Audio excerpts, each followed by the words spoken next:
grande. Ahora sí, ahora no. Ya pronto, ya pronto.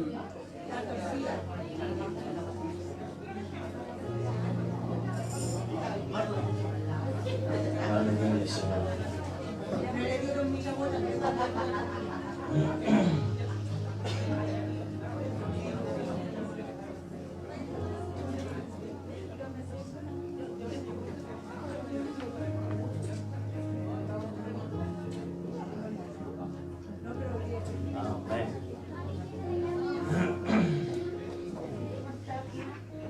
Musiquita está como para dormirme a la gente.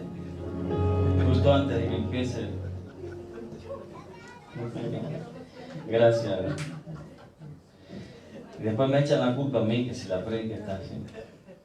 Amén. Dios los bendiga, muchachos. Parece que se escucha con mucho eco.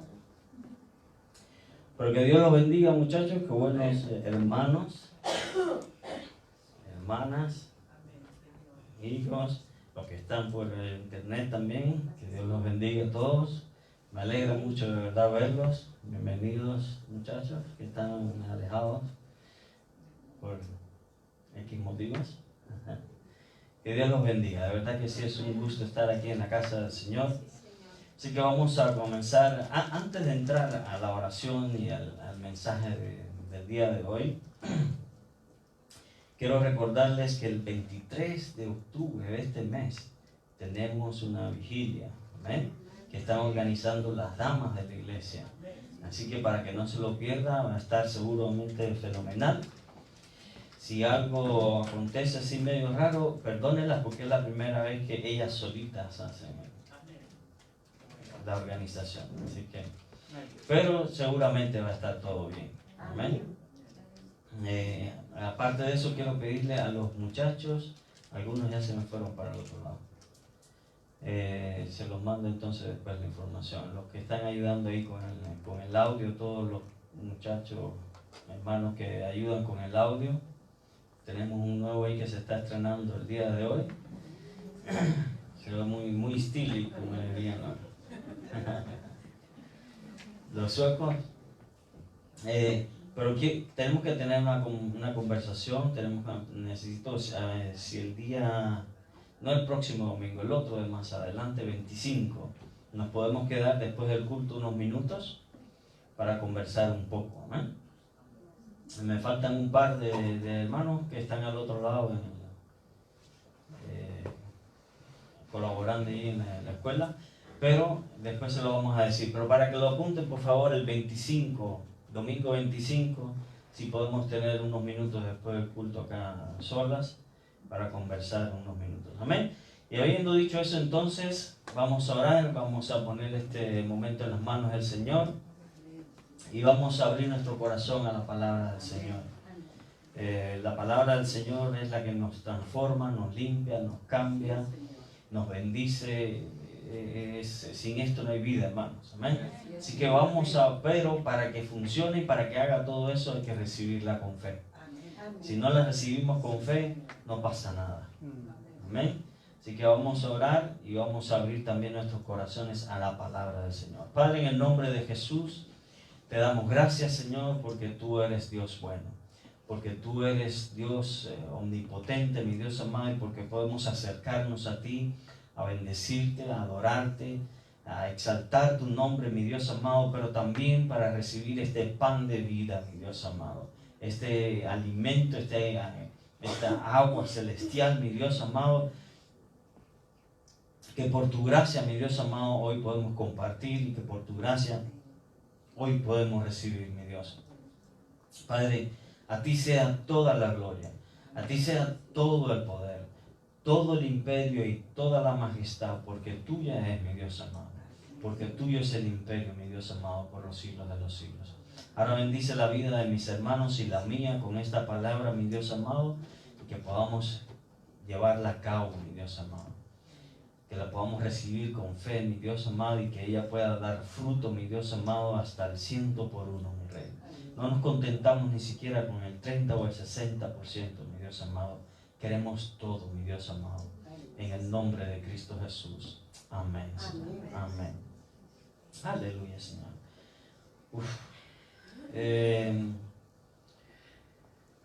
Abran por favor sus Biblias, sus móviles, sus smartphones o sus plata, lo que sea que usted traiga su Biblia. En el libro de Jonás. Nos vamos a salir un poco del tema. Hemos estado hablando un par de semanas ya acerca de nuestras ofrendas, sean económicas, sea en efectivo, ¿no es cierto? O sea, el servicio que nosotros le prestamos, le debemos a Dios o a la iglesia y demás.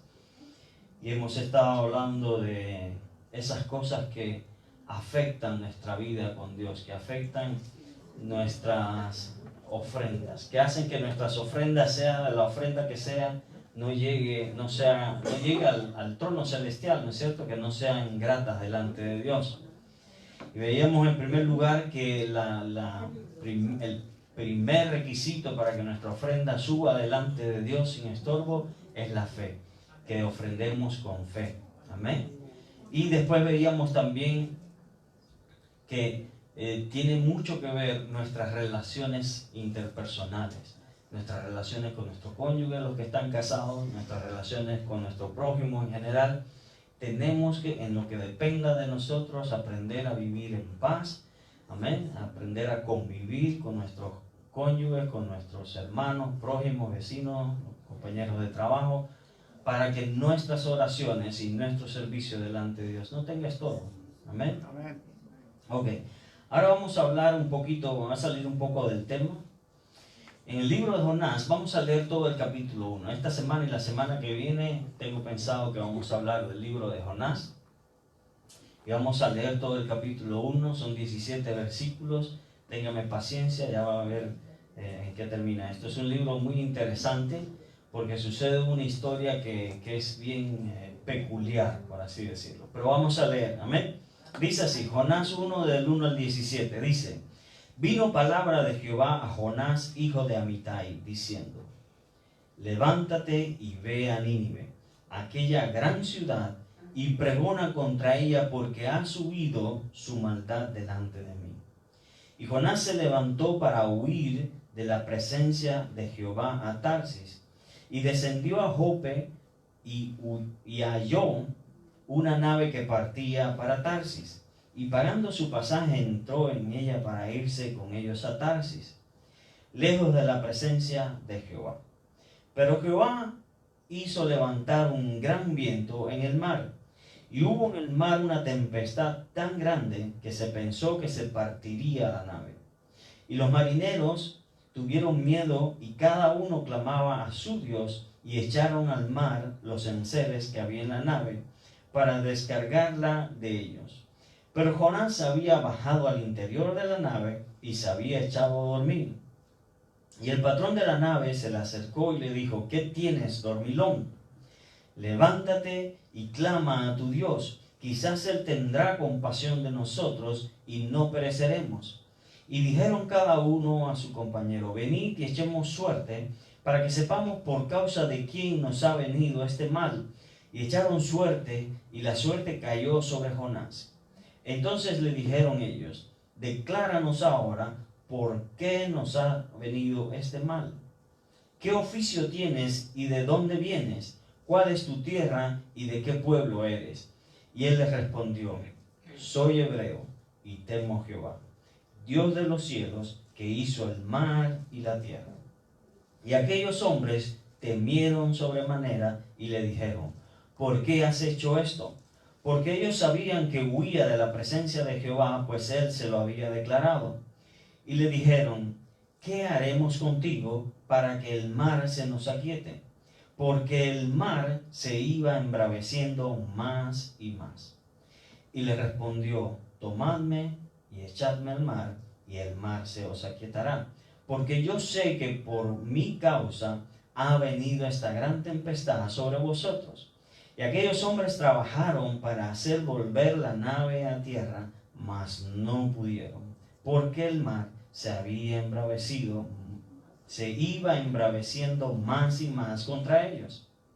Entonces clamaron a Jehová y dijeron: te rogamos ahora, Jehová, que no perezcamos nosotros por la vida de este hombre, ni pongas sobre nosotros la sangre inocente, porque tú, Jehová, has hecho como has querido.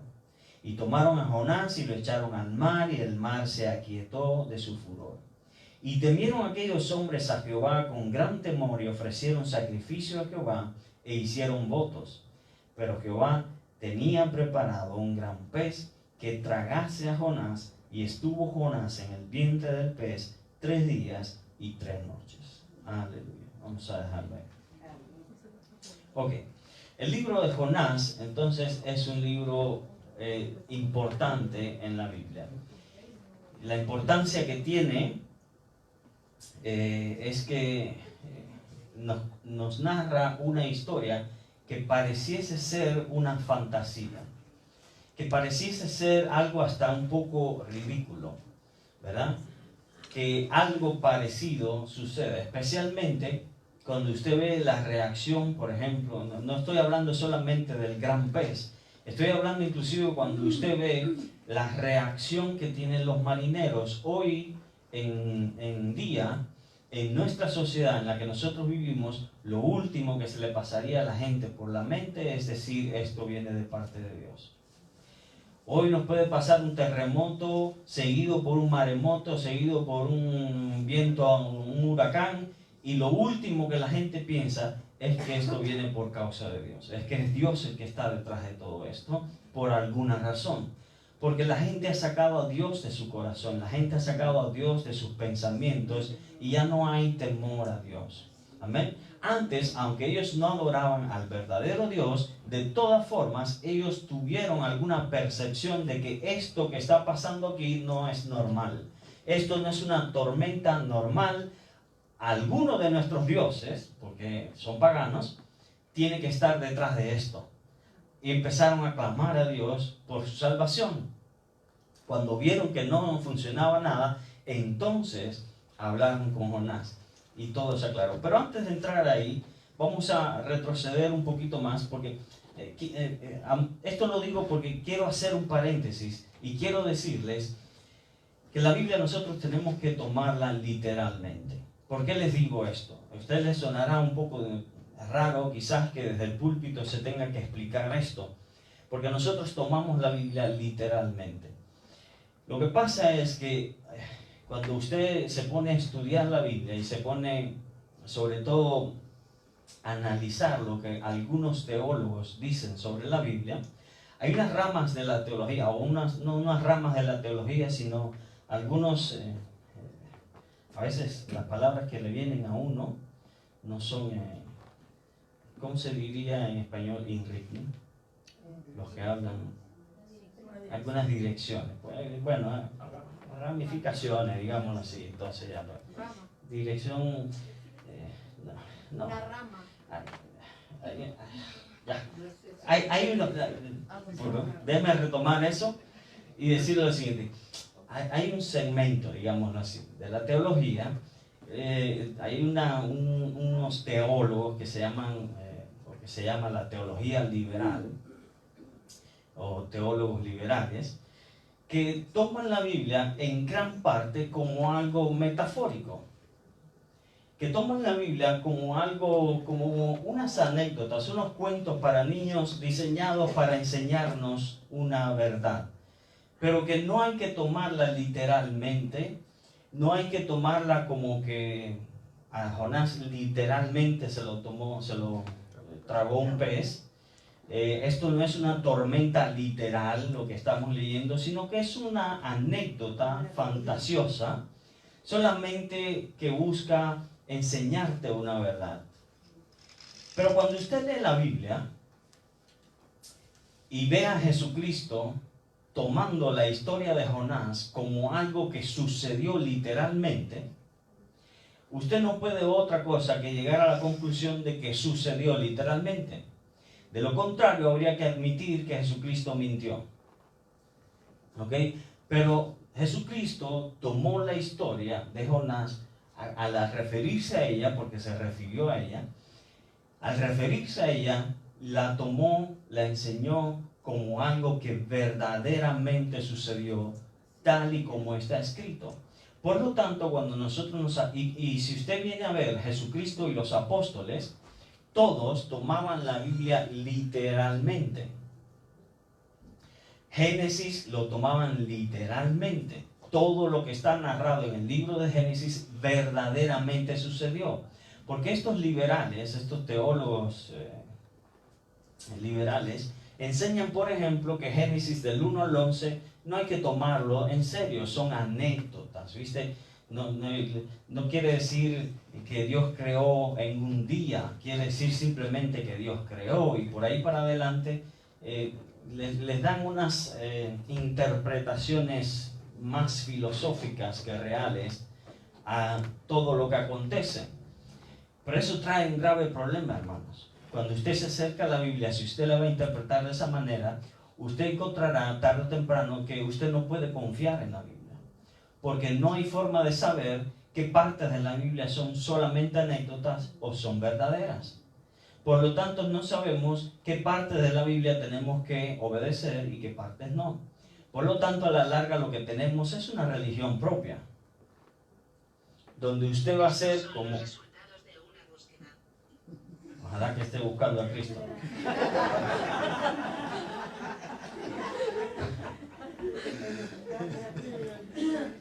Oye, te sacan del tranco. Aleluya. Bueno, por lo menos ya se despertaron. Amén. ¿Qué estábamos? Bueno, terminaríamos con una religión propia. Usted sabe de que, ahora se me fue el nombre de la persona, pero no Jonás. Si se me va ese nombre ya estoy ya que ni Biden me hace nada. Bueno, el asunto es que si,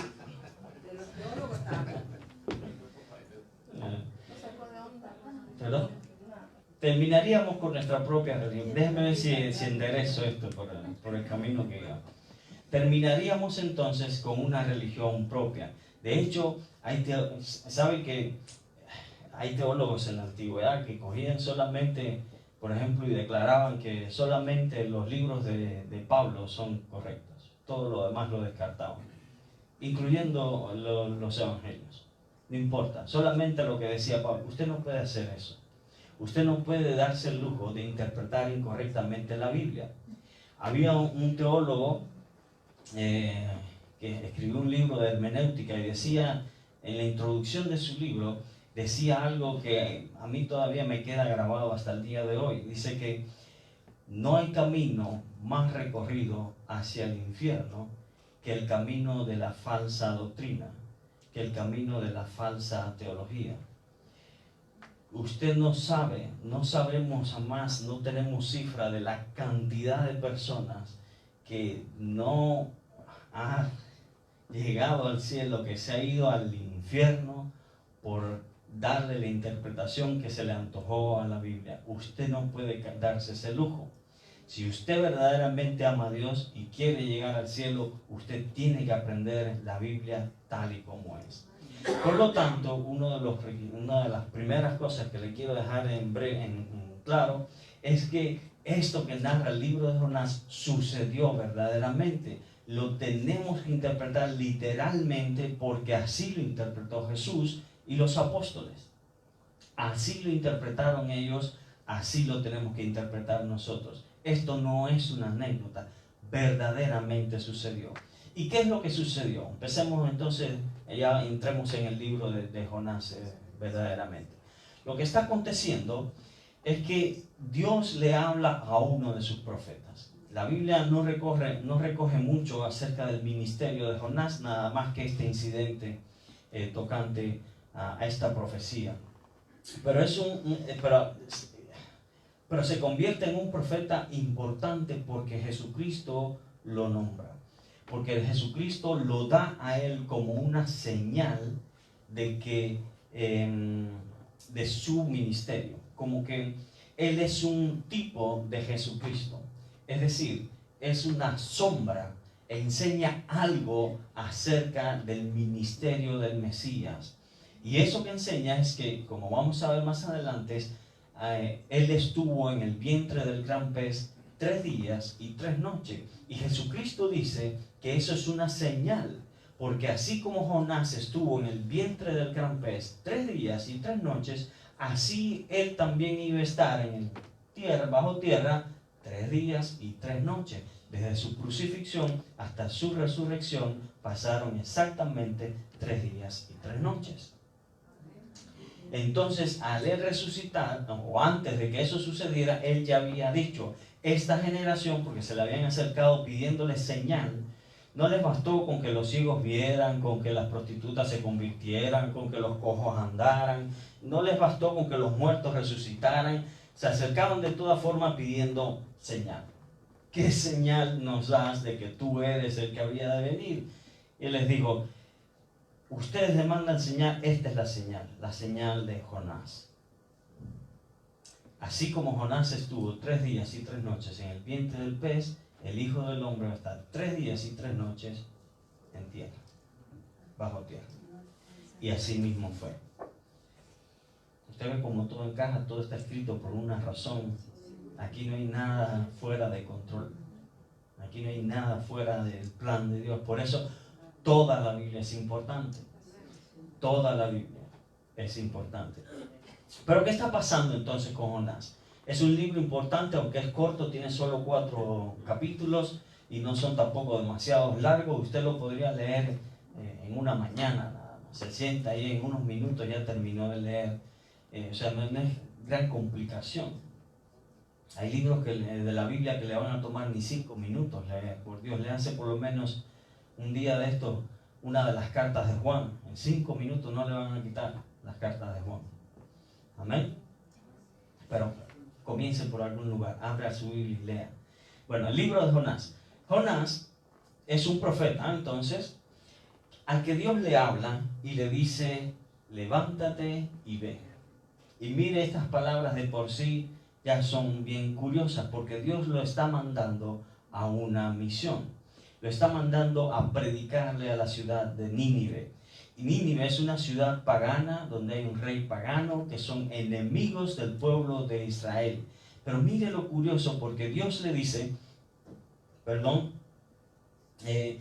Dios lo está llamando a predicarle una ciudad, pero aquí hay una aparente contradicción, porque cuando Dios lo llama, lo está llamando a predicar condenación. Le está diciendo, levántate y ve, y el mensaje que le va a dar es que le quedan unas semanas nada más, que Dios ha determinado erradicar de la faz de la tierra toda la ciudad con todos sus habitantes, todo va a perecer. Porque como dice acá en estos versículos que acabamos de leer, la maldad de ellos había subido delante de Dios. Esta era una gente realmente cruel. Eran crueles como eran más o menos todas las civilizaciones de aquel entonces. Ellos eran especialmente crueles con Israel. Ellos lo habían conquistado, habían hecho guerras en otras ocasiones. Y obviamente Jonás, un profeta que amaba a Israel, tenía en su corazoncito esta espina clavada contra Nínive y sus habitantes. Entonces, no le pareció muy buena la idea de Dios. Pero ¿por qué no le pareció tan buena la idea de Dios? Si él tenía esta espina contra Nínive, si él tenía este problema contra Nínive, si él tenía esta amargura, por así decirlo, esta irritación, o llámelo como usted quiera llamarlo, contra Nínive, y el mensaje que Dios le está dando es de condenación a Nínive, cualquiera diría que Jonás estaría gozoso de predicarles condenación, de predicarles en 6 semanas Dios va a destruir aquí toda esta ciudad. Pareciera que Jonás debería haberse alegrado del mensaje que recibe de parte de Dios y debería haberse ido corriendo a predicarles en su cara, decirle, ¡ja! Dios los va a destruir en apenas unas semanas. Quédense quietecitos aquí donde están para que ustedes vean lo que va, el fuego del cielo los va a poner. Ahí se van a enterar que Dios es fuego consumidor. Digo yo, si yo quizás hubiese estado en la situación de Jonás, a lo mejor me hubiese alegrado de que Dios justo a mí me encomendara el mensaje de condenación a los habitantes de Nínive. Pero Jonás hace todo lo contrario. Jonás, Dios le dice, vete a Nínive, y él se va a Tarsis.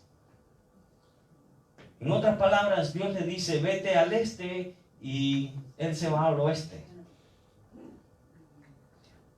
Para ustedes que me están viendo, es más bien este y oeste, no sé. Para mí está al revés, pero no importa. Ustedes me entendieron. Dios le dice, vete al este, y él se va al oeste. Como que no le agradó mucho el mensaje de Dios. Más adelante, Jonás revela por qué. Más adelante, en el capítulo 4, Jonás le explica a Dios, enojado con Dios, le explica por qué. Para los que ya están buscando el capítulo 4 de Jonás, versículo 2 si lo quieren. No está ahí, no se lo había dado, pero 4:2. Si quieren lo buscamos, ya que los veo interesados en lo que dice Jonás. 4:2 dice, hablamos desde el 1, pero Jonás se apesadumbró en extremo y se enojó. Escúchenme, Jonás se enojó, pero no se enojó consigo mismo, no se enojó con la gente. ¿Sabe con quién se enojó Jonás? Con Dios. Y oró a Jehová diciendo, ahora, oh Jehová, ¿no es esto lo que yo decía estando aún en mi tierra? Por eso me apresuré a huir a Tarsis, porque sabía yo que tú eres Dios clemente y piadoso, tardo en enojarte y de grande misericordia, y que te arrepientes del mal. Jonás quería verdaderamente la destrucción de Nínive, pero Jonás, profeta al fin, hombre de oración quizás, por lo que sabemos tenía algún tipo de conexión con Dios, sabía, conocía, entendía el corazón de Dios. Y él sabía que aunque el mensaje sonaba como condenación, el mensaje no era para condenación, el mensaje era para arrepentimiento. El mensaje de Jonás, aunque era un mensaje duro, era para salvación de Nínive. Y Jonás no quiso predicarle salvación a Nínive. Entonces, el mensaje el libro de Jonás es importante, no solo para la profecía que implica acerca de Jesucristo, sino porque nos habla a nosotros, nos hace despertar. No sé usted si lo ha leído alguna vez, pero a mí me hace entender que Dios siempre fue amor y que Dios siempre quiso la bendición de todas las naciones de la tierra. Lo que pasa es que los judíos no le predicaron a las naciones de la tierra. Los judíos verdaderamente fallaron en su misión. Su misión era ser luz en medio de las tinieblas. Ellos fueron llamados para mostrarles al mundo el amor, la misericordia, el poder de Dios, pero ellos fallaron. Porque una vez que se acomodaron en la tierra bendita, en la tierra santa, lo que hicieron fue, en vez de predicarles para que los otros se conviertan, ellos empezaron a copiar a las religiones ajenas. Por eso Dios los tuvo que castigar, pero Dios en su corazón siempre quiso la bendición de las naciones. Dios siempre quiso llegar y conquistar a todas las naciones a través de su pueblo elegido. Dios tenía buenas intenciones con Nínive, a pesar de su gran maldad. Note que así comenzó diciéndole Dios a Jonás, dice, su maldad ha subido delante de mí. Yo he visto su maldad, yo he visto que son malos. Por lo tanto, te envío a ti a predicarles este mensaje. Pero el mensaje no era de condenación. El mensaje era para salvación.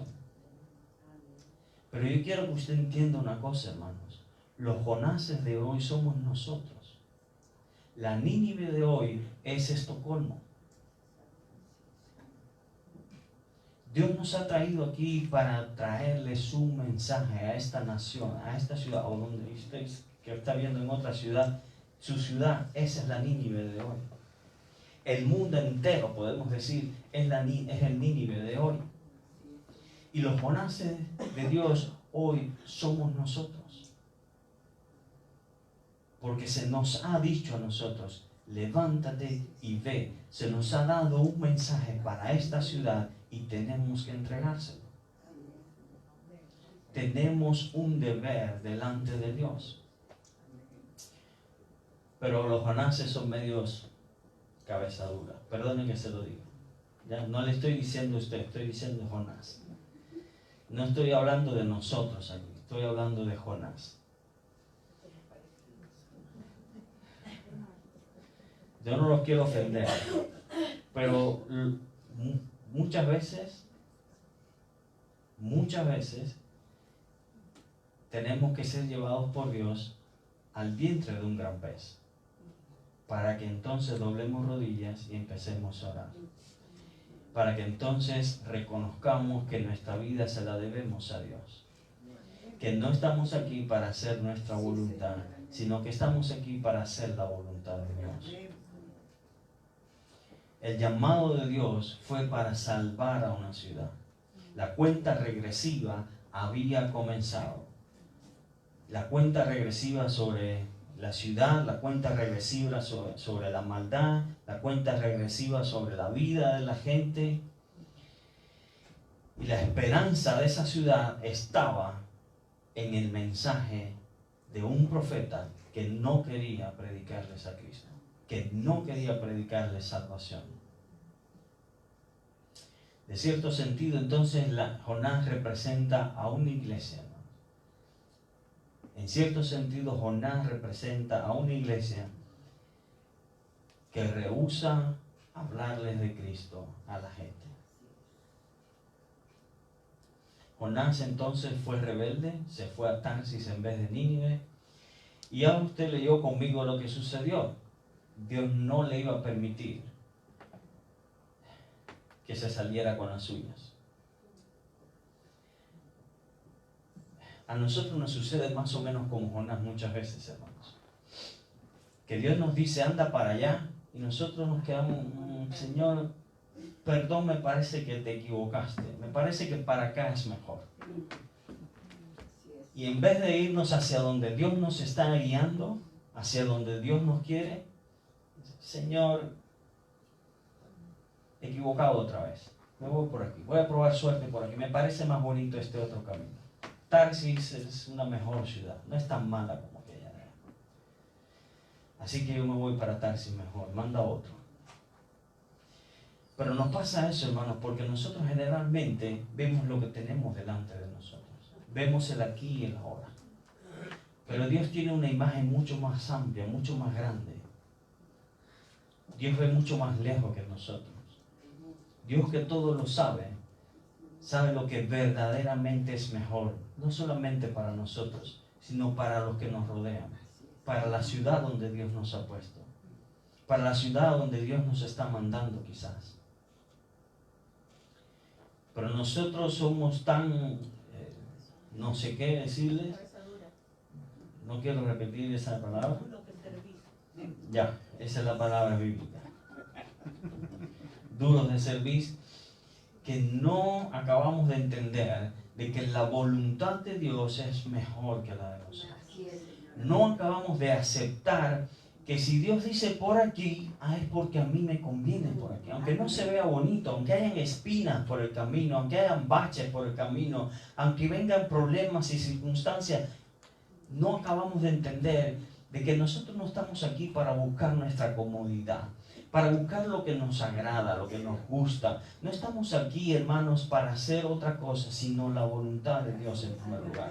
Si la voluntad de Dios fuese hacerlo a usted multimillonario, gloria a Dios. Pero ¿qué tal si la voluntad de Dios es mandarlo a algún lugar en el recóndito, allá en el Amazonas, o en África, o en la India, vaya usted a saber dónde? ¿Qué le vamos a decir? No. Estocolmo mejor. Me voy al Caribe. A tirarme ahí abajo de una palmera, a coger sombra tomando agua de coco todo el día. ¿Ah? Hermanos, escúcheme. Va a llegar un día en el que ya no va a haber más llanto ni más dolor. En que el lugar donde vamos a estar no va a ser ni calor ni frío. No va a haber lluvia. Donde ya no va a haber más muerte. Donde no va a haber más dolor. Donde todas esas cosas van a ser como aguas que pasaron y que ya no volverán a pasar, hermanos.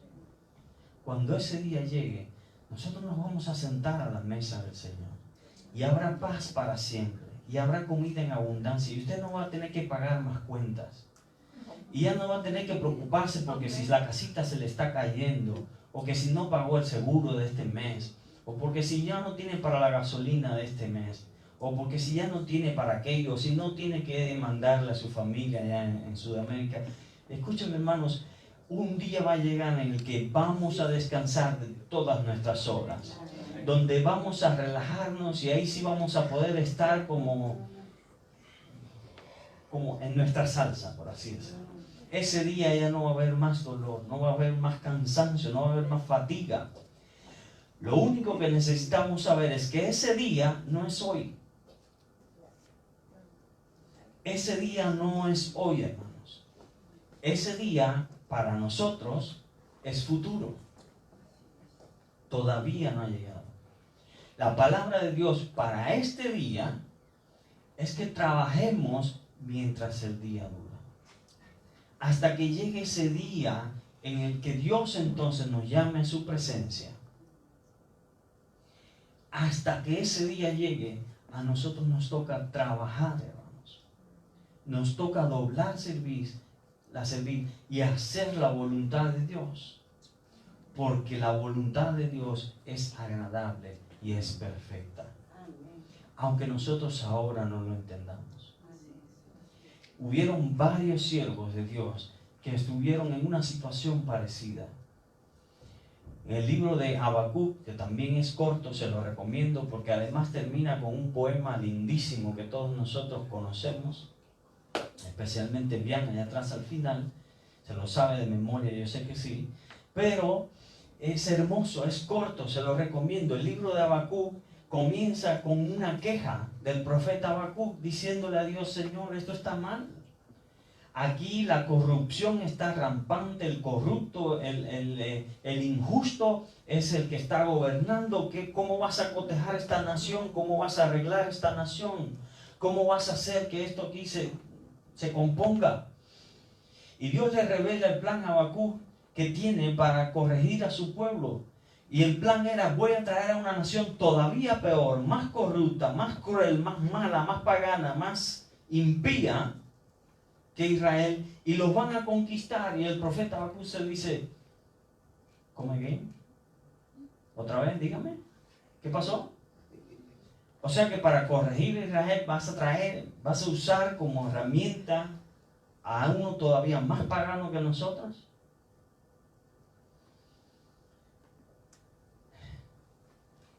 Es más o menos lo que la controversia que tiene Jonás. Esta gente son impíos, no merecen la salvación. Nínive es una ciudad de gente mala, tú mismo lo has dicho, Dios. No merecen la salvación. Pero Dios nos está mandando precisamente porque Él no vino a sanar a los sanos. Él no vino a sanar a los que no tienen necesidad de sanidad. Él no vino a saciar a los que ya están saciados. Él vino precisamente a la gente mala. Él vino al que es malo y sabe que es malo. Al que está perdido y sabe que está perdido. Al que sabe que sin Cristo no es nada Por ello vino Cristo Jesús. Ahora los marineros del barco de Jonás entonces lo trataron todo, verdaderamente todo. Empezaron a clamarle a sus dioses, tiraron todo lo que traían, toda la mercancía que traían la tiraron al agua, hicieron todos los trucos del libro por salvar aquella embarcación. Aparentemente marineros conocedores hicieron todo lo que sabían, todo lo que podían. De repente llega el jefe, el capitán del barco y ve a este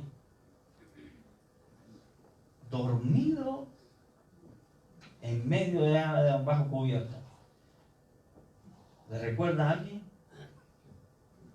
No su pastor, quiero decir, Jesucristo le pasó algo parecido. ¿Ok? A Jesucristo le pasó algo parecido, en medio de una tormenta dormido. Bueno, pero Jonás estaba dormido porque Jonás sabía todo. Jonás ya conocía el corazón de Dios y sabía, no importa, tiren todo lo que quieran, esto no hay quien lo calme. Así que yo mejor me voy a descansar tranquilamente allá abajo. Cuando ya hubiesen probado todo, lo encuentran y le dicen, dormilón, levántate y clama a tu Dios. Todos están aquí orando, cada uno a su Dios. El único que no está haciendo nada eres tú.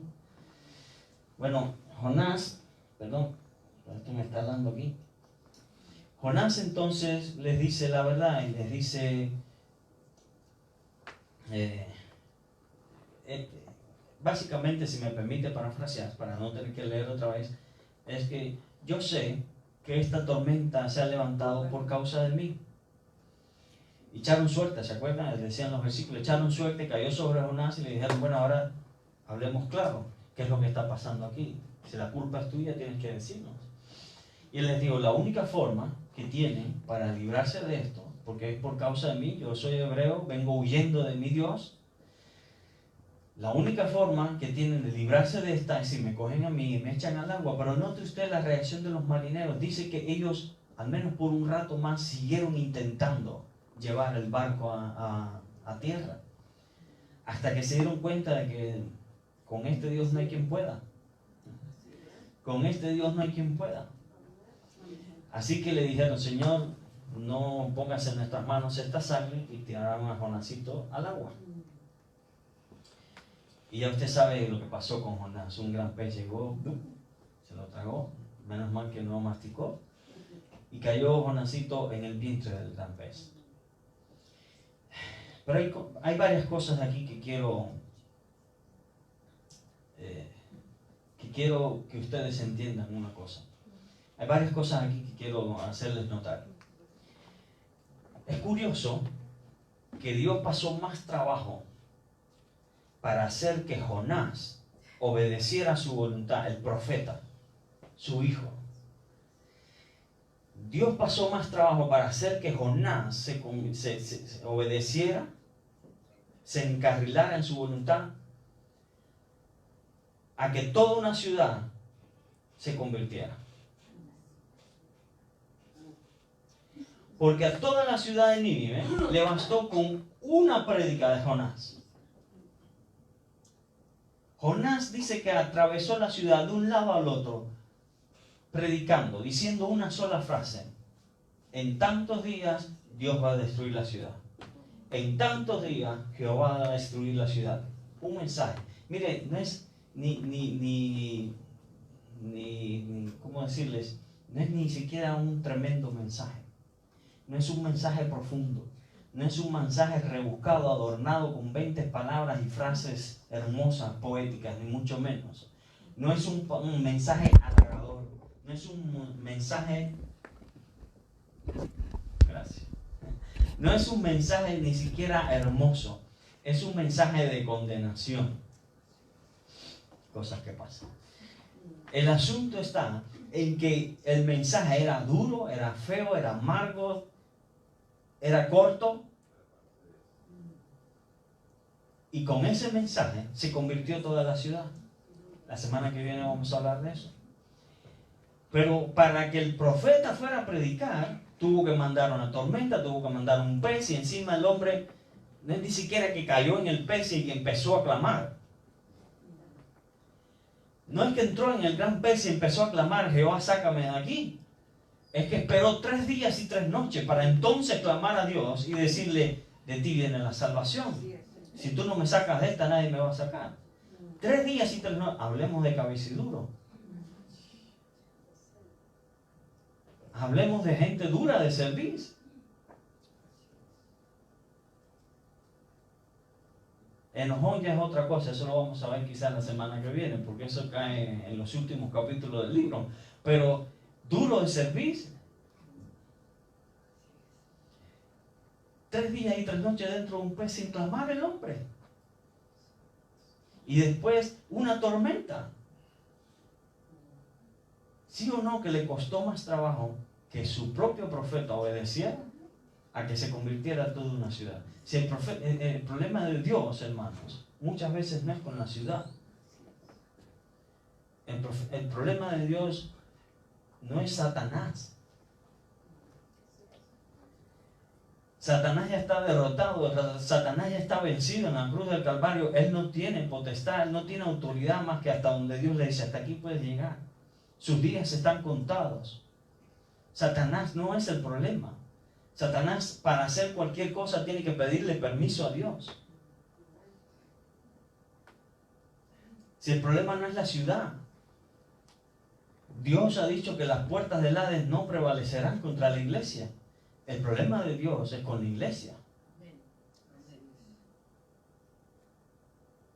El problema de Dios es con hijos suyos que no quieren obedecer. Con hijos suyos que no se quieren levantar y hacer la voluntad de Dios. Con hijos suyos que no viven una vida de oración, que no viven una vida de obediencia. Porque la ciudad, en cuanto escuchó el mensaje de Dios, ese mensaje duro, amargo, feo, horroroso, proclamó ayuno, oración, hasta las vacas ayunaron ese día. Hasta las gallinas se quedaron sin comida. Porque el rey dijo, desde el niño hasta la mujer, anciano, hasta los animales se quedan aquí sin comer. Hay que ayunar toda la ciudad, un día, a ver si Dios cambia de opinión. Con un mensaje feo, amargo, duro. Y es que yo me imagino a Jonás predicando ese mensaje. No creo, no lo veo, no lo dice la Biblia, pero yo no lo veo gritando a gran voz. Reviéntanse. No. Yo lo veo diciendo ahí entre dientes. 40 días Dios va a destruir esta ciudad. 40 días Dios va a destruirla. O los días que fueron. Creo que eran 40, ¿no? Si ven, otra vez, el problema de Dios no es la ciudad. El problema de Dios no es Satanás. El problema de Dios no es tu enfermedad. El problema de Dios no es otra cosa que nuestra obediencia. Es nuestra obediencia a los principios bíblicos, es nuestra obediencia a la voluntad de Dios, es nuestra obediencia. El problema de Dios es con los cristianos que no somos obedientes, que no escudriñamos la palabra y que no vivimos conforme a la palabra. Amén.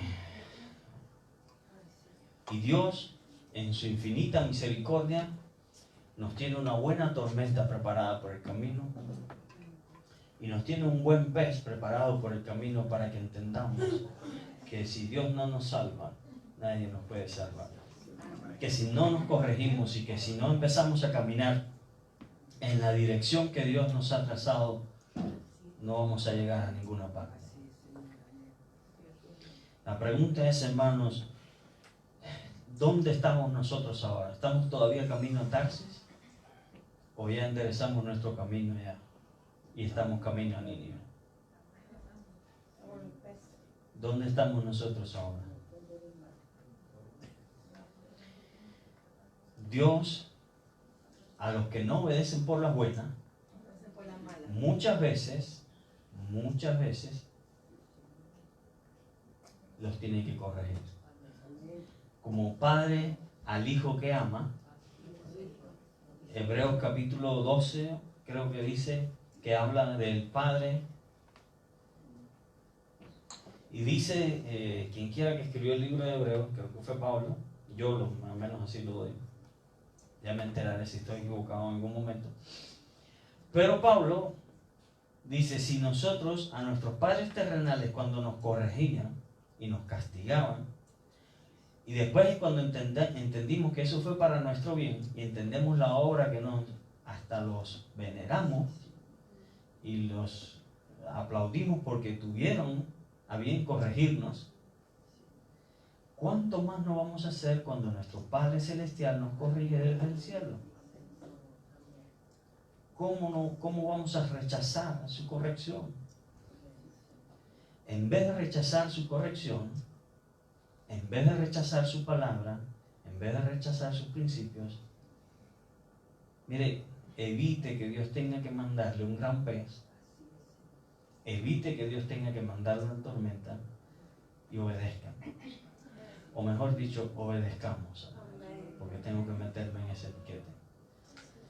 Todos nosotros hemos leído la Biblia alguna vez, hermanos. Y si no, mire, nunca ha sido tan fácil conseguirse una Biblia como hoy. Mientras más atrás en el tiempo usted le da, más costoso y más difícil era conseguirse una Biblia.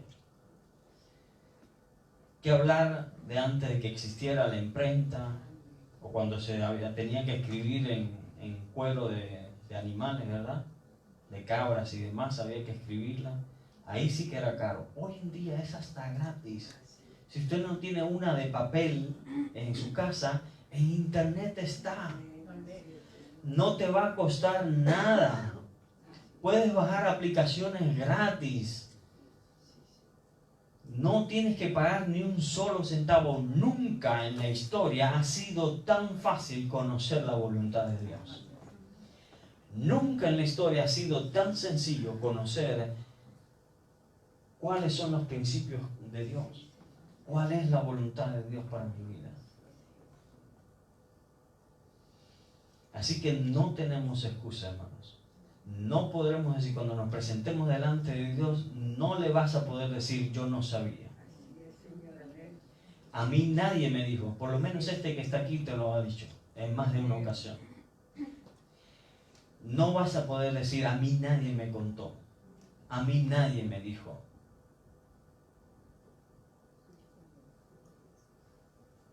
Tú en tus manos tienes una Biblia. Si no la tienes es porque no quieres tenerla.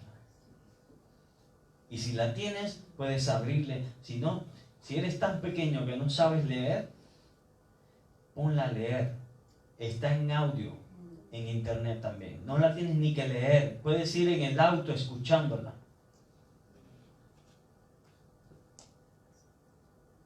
Pero no tenemos excusa. No podremos decir nunca, no supe cuál era su voluntad. Yo no supe cuál era su palabra. A mí nadie me habló.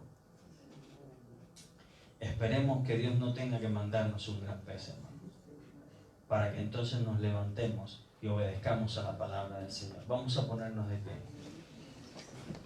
La semana que viene, el tema no ha terminado. La semana que viene vamos a seguir hablando un poco de Jonás. Y vamos a, por la misericordia de Dios, vamos a entender un poquito más del corazón de Dios, de la intención de Dios. Porque Dios es bueno. Vamos a orar por ahora. Padre, en el nombre de Jesús, te damos toda la gloria y toda la honra, Señor. Tú has sido bueno, mi Dios amado, y una vez más nos has mostrado tu bondad, mi Dios amado, al hablar a nuestros corazones. Yo te ruego que en el nombre de Jesús tú nos bendigas en esta hora, y que en esta hora, mi Dios amado, tu Espíritu pase en medio de nosotros, mi Dios amado. Tú, Espíritu Santo, que conoces nuestros corazones, habla a nuestra conciencia. Habla ahora, mi Dios, a nuestro corazón, y dinos qué es lo que tenemos que cambiar. ¿Hacia dónde quieres que caminemos? ¿Hacia dónde andemos? ¿Qué tenemos que hablar? ¿Qué tenemos que pensar? ¿Qué tenemos que decir? Enséñanos a orar, enséñanos a pasar tiempo contigo para que conozcamos tu corazón. Enséñanos, mi Dios amado, a ser obedientes, mi Dios amado, porque tu palabra me dice que la obediencia se aprende. Padre eterno, en el nombre de Jesús, tú que eres el más paciente de todos, Señor, en tu amor y en tu misericordia, enséñanos a obedecer. Enséñanos a ser obedientes conforme a tu voluntad, Señor.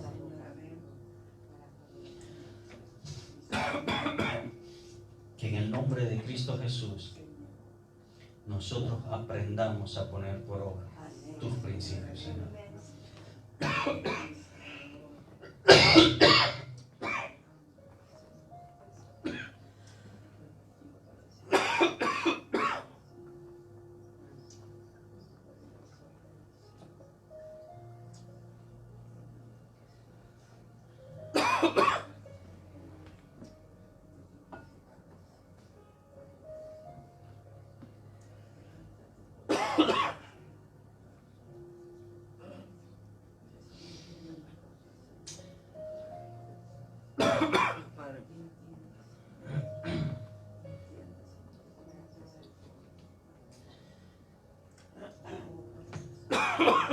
Mira que somos tu pueblo, Señor.